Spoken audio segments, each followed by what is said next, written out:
kick the ball around or to throw the shot put. And with all the stresses of the time, for this was way before there was kings and queens. There was no running water, no telephone, no electricity, so he did all his chores. Helped his mom and dad every single day, like I'm sure many of you guys do. Yeah. But across from where he lived, he seen this big boulder. And to get there, he had to cross this bridge. And one evening, he was just fed up with all the chores he had to do. And he says, I'm going to get out. I'm going to get out and go try to find me some friends. Because his siblings, his younger brother and sister, they were just too young. He couldn't play with them. So he bolted across the bridge all the way to the white boulder. And there at the boulder was an entrance. And to his amazement, came out these beautiful fairies that we're talking about. The fairies that captivate the land and the stories of Ireland. Them fairies were mystical, magical fairies. And what they loved the truth.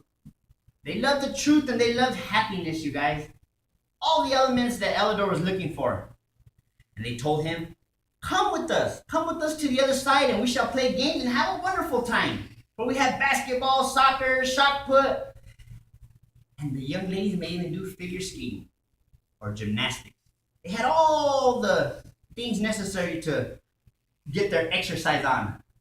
So they go through the tunnel, through the cave, and as they get closer and closer to this magical, mystical land, there was torches lit up in the cave, and they could see diamonds and emeralds and gold, and it started shimmering, and Elidor started feeling better. All of a sudden, started feeling better, just like that. He says, hey, I'm about to meet some new people, and we're about to play some games.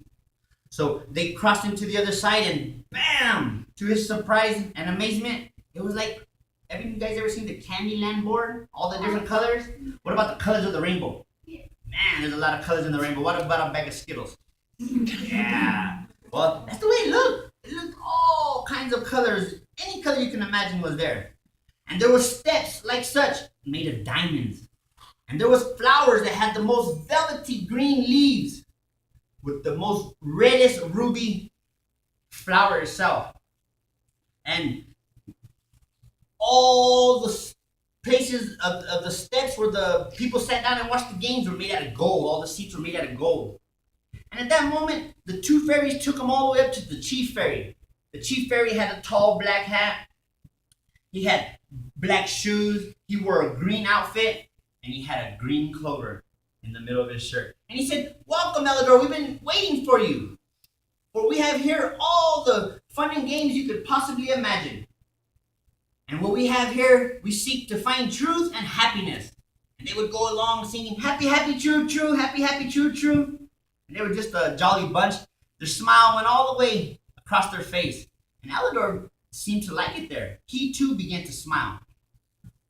And with that, the chief fairy explained one thing to Elidor. Before they got started in the games, he said, I'm going to explain one thing to you. This here is our magical, mystical land. And we take very much pride in it. Please take nothing from here. Don't take a single thing. Just enjoy yourself, have a good time, and remember all of this stuff in your heart and your mind. For you can't take anything out of this mystical land. And with that, the games began. Elidor was there playing soccer with a couple of people kicking the ball, and he seen people over there throwing the shot put. And after that game was done, they played a little bit of basketball. The basketball must have went on for like 2 or 3 hours. And as time grew on, they grew a little weary. They were all tired. It was a competitive day. And what seemed like a long day was maybe only a couple of hours. And Elidor said, I must be getting back home now. I must be getting back home to my mother and father. For like any one of you guys to go out and play, you have to be home at a certain time, correct? Well, it was like that just back then. And so Elidor got all the way back to his house, and he told his mom and dad where he had went. His mom and dad were like, are you sure, son? Are you sure? We thought you were just down at your cousin Jesse's house. No, Mom and Dad, I went to this wonderful mystical place where there was fairies, and we played basketball, we played football, and we played soccer. And I had a great time, Mom and Dad. And so the night went on, they had their dinner, and his siblings come out, and they missed him. Said, where you been, brother? He told them, told his father as soon as he came in from doing the chores outside. But he went to sleep that night with the feeling that nobody believed him. But he had the memories, and he cherished them in his mind. Thought about it all night, and it put him to sleep. Well, the next morning came and life was back to normal, went back to doing his chores and the same thing that a young lad does in Ireland. About a week passed by. And just like any of you guys, after about a week, Friday comes along, you guys want to go to the movies, want to hang out with your friends and have a good time. Well, he felt that same feeling.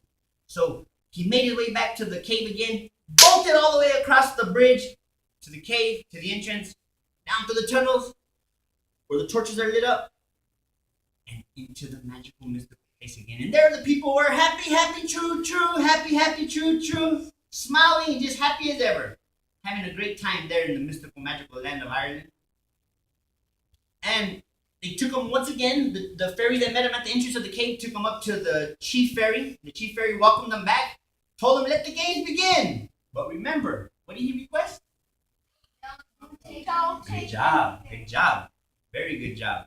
And so there they got started again. This time they were playing a little bit of hockey, a little bit of washers or marbles. They changed it up. Every single day they changed it up. There was a new game because there was new gifts to be won. And the gifts that were won were like little nuggets of gold or little diamonds or trophies made out of brass and silver. They were just beautiful. And so with that, they carried on throughout the day. And Elidor had remembered that his mom said, get back right away, son. And if you have an opportunity, bring me something back from that magical land. I want to see what's so magical about it. What makes you so happy, son? When you come back this evening, bring me something. And so Elidor played all throughout the day in the mystical, magical land.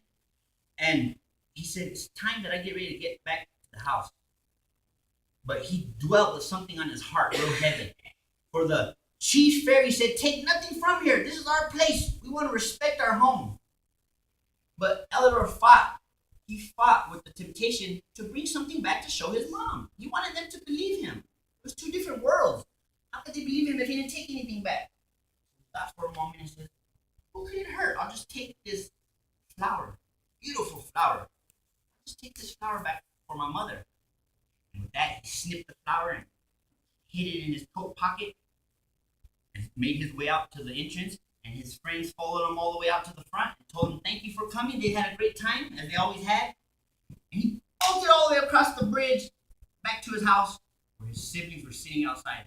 His mom was inside and his dad was out in the field. Shortly after that, his mom comes outside of the house and says, son, I'm glad you made it back. How did it go today? Kind of with a sarcastic type of voice, like she still didn't believe him. And with that, it went good, Mom. And to her amazement, brought out this beautiful flower. And it was just shimmering and glistening because the sun was hitting it. It was made of the finest diamonds and gems and emeralds. It just looked so pretty, this flower. It was unbelievable. And yes, she got an opportunity to see it. But quickly, just like that, the little fairy came by and snatched it up and went all the way back across the bridge into the mystical, magical land. And before they left back, they told Elidor, you remember what the chief fairy said? He said, don't take nothing from here, please. For the day that you take something from here, everybody else is going to know about it, and our home is going to be possibly taken over. We have to cherish what values to us, is what the fairy told Elidor. And Elidor felt very, very sad, and they rushed back, and he felt very, very sad for what he had done. They told him not to take that, and he went ahead and took it anyways. But to make his mom happy, it was kind of a wrong judgment, kind of caught between a rock and a hard spot. But that's what he did. And about a month went by, and just like any child without friends for a month wants to play some soccer and baseball and basketball. So he said, what would it hurt? Let me go back to the place where I was with my magical friends. And so he made his way back across the bridge to the entrance of the cave. And it was no more. It was no more because he had ruined that opportunity. And he had ruined that peacefulness, that happiness, and that truth. All because he took something that wasn't his. And that's what happens to us in life. When we take something that isn't ours, there's consequences, and sometimes the doors get shut. So let's not be like Elidor. Let's think of our mystical, magical fairy tales in the world that we live in today in books and storytelling. Thank you guys very much. Thank you.